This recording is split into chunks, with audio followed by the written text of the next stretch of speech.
Hi boys and girls, it's me Butch. My name is Terry David Silvercloud. I'm not native, just sounds that way. Today is Tuesday the 20th of January and it's going on 5 after 3 in the afternoon in Vancouver. So I'm trying out different video things, oops, that's wet paint, I gotta be careful. I don't think I got any on me. It's acrylic, but it takes sort of fashioned after Jackson Pollock sort of inspiration, and it's drips of acrylic paint on a flat surface, layer upon layer. And it's just sort of one of the things I do. I'm an artist, I paint. So amongst the things I'm trying to do is to be helpful to the LGBTQ community, the queer folks,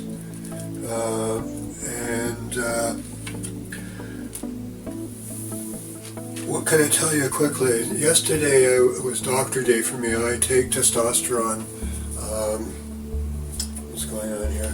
I take testosterone once a week for the rest of my life, and I've been doing it for 15 years because I'm 81 and my body has injuries and genetic problems and old age, and it just doesn't make enough testosterone, and that's the hormone that controls a whole bunch of other hormones. So if it isn't within its correct level, a whole bunch of other hormones will be out of whack, and that's kind of how I learned I had the problem, because I had a bunch of the problems that came with the other hormones all being out of whack. So that's, things are pretty normal now, and I take a whole lot of heart pills. But if you're a guy in your 40s, you may ask your doctor, you should ask your doctor to check your testosterone level, see if it's normal, or to check your major hormones, check your 5 or so, cortisol levels, that kind of stuff. The doctor will just say, can you check my hormone levels, please? I just want to be sure everything's normal. And if they aren't, what I could do to make them more normal. And so they like helping people if maybe you are out of whack, is how I found out. My doctor had some insight into it because I asked a question and he just sent me for some tests, and he said, your hormones are all over the place and you need to see a specialist, and I did that 15 years ago. So where were I going? In the gay world, I think most of my audience here has already come out, but if you're just coming out, one of the things I've thought that I should mention off and on anyway is that gay people can be their very own worst enemies. I mean, I'm serious. And a lot of you know what I mean, especially if you're older and have been around. They divide themselves, the gay folks, into different communities, not intentionally. They don't do it on purpose. It just, evolution happens, and it happens. And, I was going to tell you a story. Bears are big guys, usually hairy guys, big gay guys, and quite often that's to whom they are attracted. And there's another group, I believe, called cubs, and they tend to be either not big and whatever, or much younger, sometimes much, much younger, and they're very, very attracted to bears. Fortunate for both of them. See, they found each other. But in the gay community, there's all kinds of types. So when I got on to talking about yesterday being doctor day, when I was in to see my doctor, I mentioned to him that I went out to the gay beach here in Vancouver. This is the dead of winter, but we've had torrential rains, and I wanted to see what damage might have been done by the winter tides and rains, and it was quite a bit. Made quite a mess of several areas of the gay beach. But my doctor, he's a middle-aged East Indian gentleman. He's very nice, very sweet guy. So he knows I'm queer, because I've told him. And I mentioned to him that he knows that, because I've told him before, about going out to the beach, and that means going up and down 485 steps, down and then back up to, you have to go down 485 steps, and then you got to go back up to get off the beach. So it's a lot of exercise for an old dude. But anyhow, I mentioned to him that there had been some damage by the creek that runs through the gay area in the cruising area, and then I realized, oh, he might not know what that means. So I asked him if he knew what cruising meant. So for you younger guys, and maybe the generation now, which is a little bit different than my generation. I'm feeling around for a switch here. Oops, wrong way. That way. Yeah, thank you. I asked him if he knew what cruising meant, and he didn't. So I explained to him that in gay jargon, in the gay world, the gay slang and all that, that it's where a guy, I don't know what the girls call it, but where a guy goes out looking to connect with another guy for the purposes of having sex or getting together, but ultimately we want to have sex. That's why they're doing it. So they're out cruising, looking for somebody, and they may go to a particular area that's well known, and other gay and queer men know about it, and they go there on purpose to try and meet another gay man and sometimes have sex in that very place, if it might be a park or sometimes a washroom. When I was very young, because it was illegal when I was young, you'd go anywhere you could. And I definitely have met quite a few contacts in a washroom when I was young. When I was in the Navy, in order to get to the town nearby, which was right there, like it was literally right across a very large alley, which happened to be a creek, or you could take a long road to get to that town, but you could walk from the base to the town if you went across the creek, and there was a bridge there, and right beside it the townsfolk, to reduce urination in the area, because sailors drink and they're on their way home back to the base. They built a washroom there which had a couple of stalls in it, as I recall, and the main guys that go back and forth across that bridge would be other sailors. So Butch is a very oral guy, and Butch likes nothing better than to put another guy's somewhere and get some cream with his coffee, and so he's serviced in his youth. Even later, but definitely in my younger days, like when I was first coming out I came out around age 22, but that may sound old these days, but that's when I came out. I was in submarine service, Navy, and I'm a very oral guy. Where am I going with all this?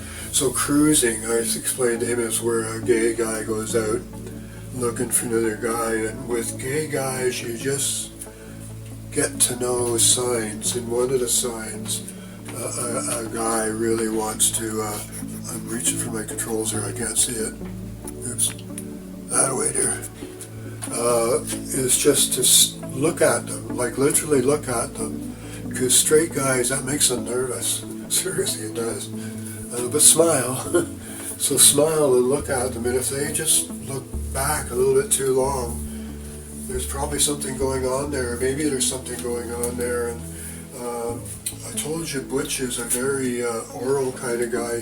He just loves it.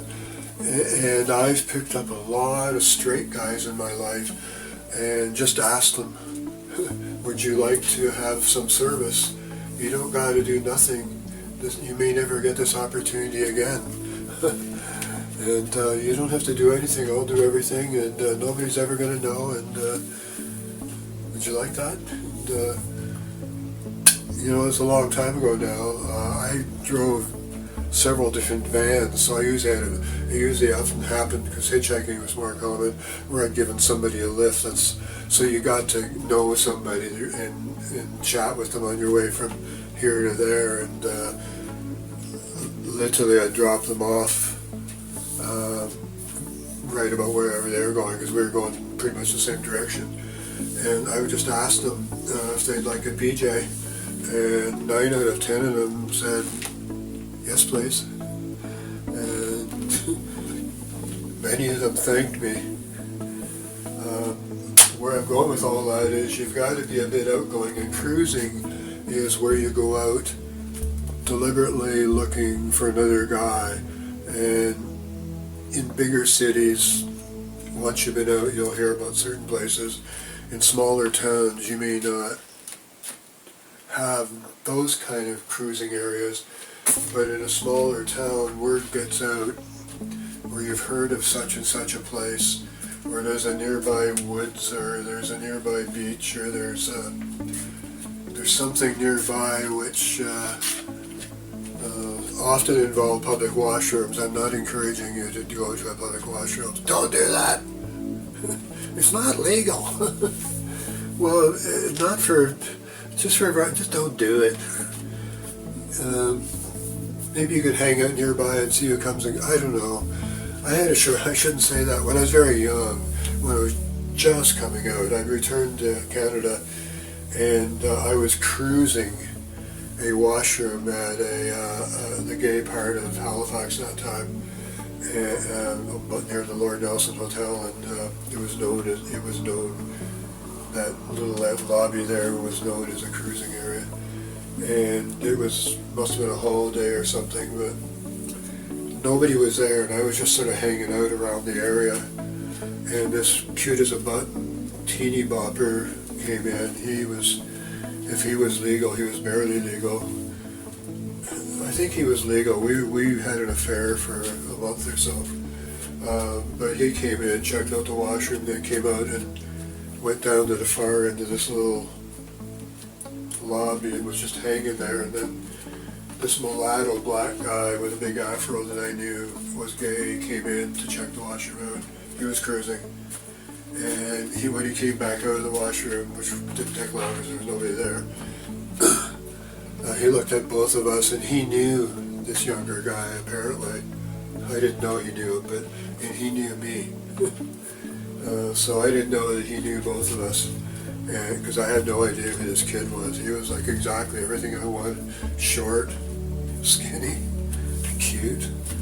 But he said out very loudly something like, "It's really awful when two people want to talk to each other, but they're both too shy to do so, and nothing happens. They just stand there staring at each other." He walked out the door. So I got up my nerve. I was just coming out. I got up my nerve and went to talk to him. His name was Michael, and we had a pretty torrid sort of affair as best we could. He lived at home, but he knew an older queen who had a spare bedroom, and the older queen would let us come and stay overnight in one of his bedrooms. But Halifax being a small community, back in the late 60s there were house parties, and I was out at one of these house parties nearby, and I don't remember a lot about it because this is like 50 years ago. And somehow I had the opportunity to service somebody that I really wanted to. Yes, please. Stick it right there, please.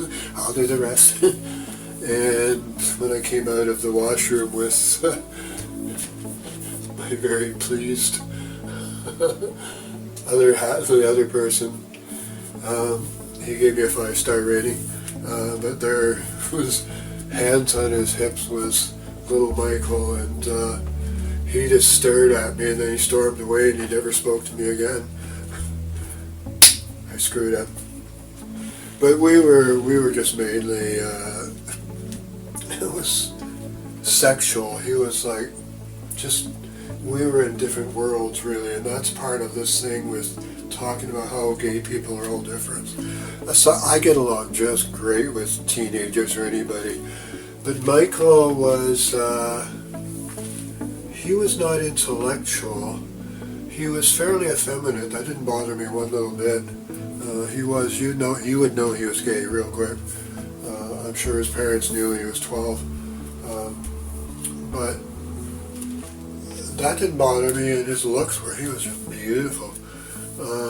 But intellectually, we were probably on different paths, and he was still very young. I don't know how old he was.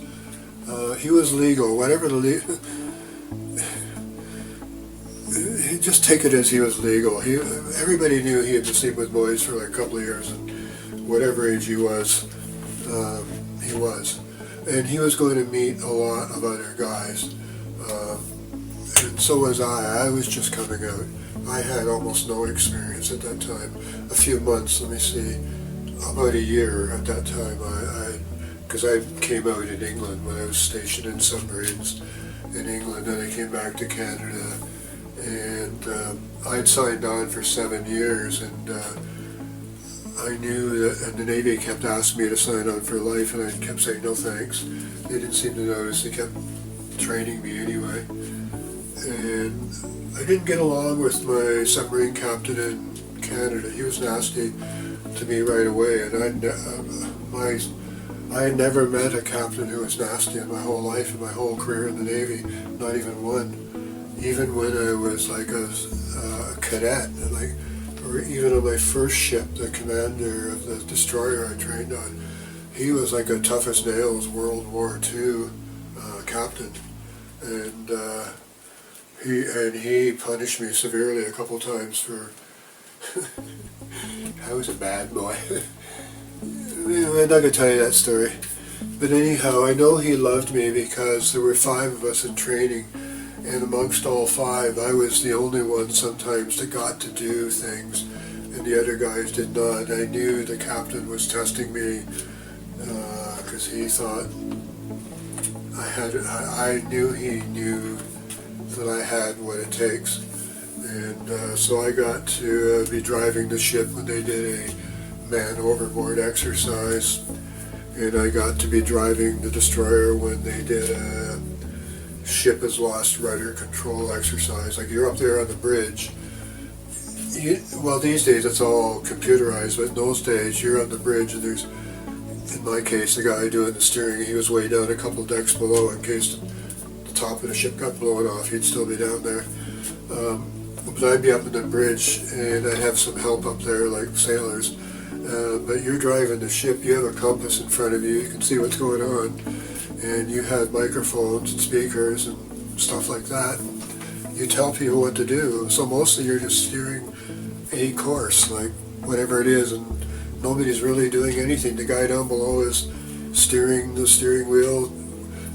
Nowadays it's mostly, well, they still have the steering wheel, but there's a button that he just turned on to automatic. But sometimes just to stay awake it's more fun just to actually do the actual steering. What am I getting at here? But I got to be on the bridge, and up over the loudspeakers was from the guy way down below doing this. It was like, basically he was saying, the steering's broken, sir. He said, ship will not answer the helm, sir, which means the steering's broken, sir. So there's an immediate procedure into which one goes to, this could be serious. When I did my drill, there was nobody around. There was nobody I could possibly crash into by doing something wrong. That's why I was being allowed to do it. I couldn't hurt anybody. I couldn't even sink the ship. I'd just make it rock a lot or turn a lot or something. But I had to know what to tell people what to do. But I was talking about nasty captains, but I know he loved me. And we got along great. I got out a long time. I really wanted to throw a quick bit of science in. So for the nerds out there, before I go, Butchie Poo is into quantum particle and motion physics, as well as other things. So Butch says, and of course I've lost sight with it already. I'm so good at it. There it is. Butch says if this is an electron, and everything in the world is being run by electrons, and they don't really go anywhere, they just spin, and they spin faster or slower, and when they move, they just basically wobble along. They don't really go anywhere fast. They do move along, but they don't move anywhere fast. But they set the speed of light, which says so. And if you want to try and find proofs of that, we have a couple of estimated diameters or radii of an electron, what we think it might be. Just pick one, I don't give a crap which one. One is a better one than the other, but I want to be open-minded here. And then look at what 1 light second is in meters, and ask how many electrons it would take to line up, you know, up here, there you go, side by each, like side by each, how many, this is a right spinning electron, this is a left spinning electron, how many left and right spinning electrons would they have to line up in a line to cover that distance? And then start asking yourself, what is that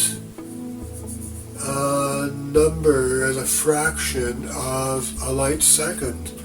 And I think you may be surprised to discover it's pretty close to the estimated diameter of an electron, which, as you know, because it's always wobbling, it's very hard to measure the sucker. Inches won't sit still for a portrait.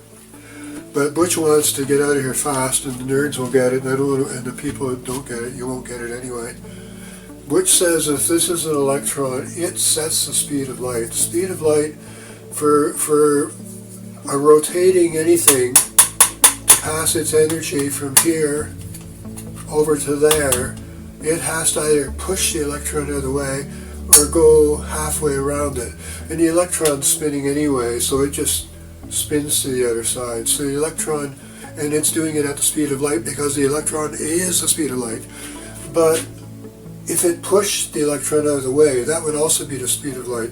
That creates a differential in the universe, which Butch says is the pressure of the electron's wave function to push back at the universe. The electrons are pushing back everywhere, all over. They aren't the constituent unit. The tachyon from which they are constructed, Butch says so. Minimum of 2 tachyons, 1 electron, minimum of 2. Butch says it's more likely about 64 tachyons all knotted together. I don't know. I mean, this could be in the world of a tachyon. I'll put you down there. Did I lose you guys? So in the world of a tachyon, all of these little bumps here could be, or in the world of an electron, if this was an electron, these could all be tachyons, these little bumps. And as the electron spins, it might even cause the electron to grow larger as it's spinning, because the tachyons, the little bumpy things here on the ends,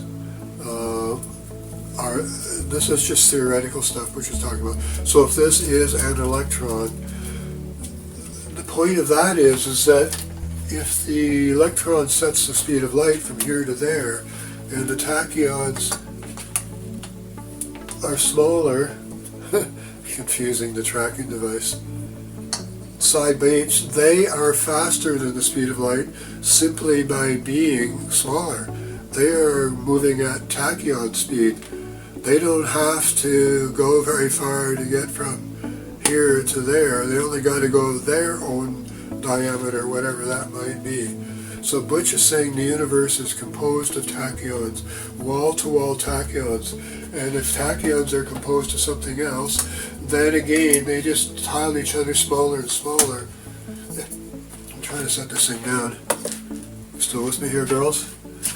Butch says that if the smallest unit in the universe could freeze and become a solid, the left and the right spinning tachyon, the upper tent and the lower tent, left and right, they set themselves up at 90 degrees to each other. This piece of, or just the individual units themselves, either way you want to take it, can tile the universe. And nerds know that means if you have enough of these suckers, no matter how big, no matter how infinite the universe is, if you have enough of these, you can make a universe with no space left over in between if you build it with this shape. This is Johnson's solid J26, the gyro bifestage. And so I know this has probably gotten to be a long video, but it was a test. It is a test. I never did talk about what I wanted to talk about, but I'll save that for another time. What the original people in quantum physics, Heisenberg and those folks, did was they especially Heisenberg, noticed the difference between going straight forward and doing it in a wavy motion. And from all of that, we got us quantum physics. It's not that simple, but basically that's what it was. So Butchie Poo is going to shut up, look after your bodies. You may get to be 81 or not. I've smoked a potload of pot today and taken a lot of painkillers, and I'm on even a new one, and if I'm a little bit more buzzed out, he's crazy, than normal, it's probably the new painkiller that's trying hard to help. The main camera, that's you guys there. You don't know it, but you're the main camera. I can't see what's on you because in order to get a maximum number of pixels, it's a smartphone, and I'm using the camera that I can't see what I'm doing, and I don't have a plug-in to see me, and I'm using you guys up here, the ones up there, so I can sort of have an idea of what I'm doing and what might or might not be on camera. This is my painting area. I paint. I guess I talked about that some time ago. And I'm going to go back here, and I'm going to say bye-bye for Butch.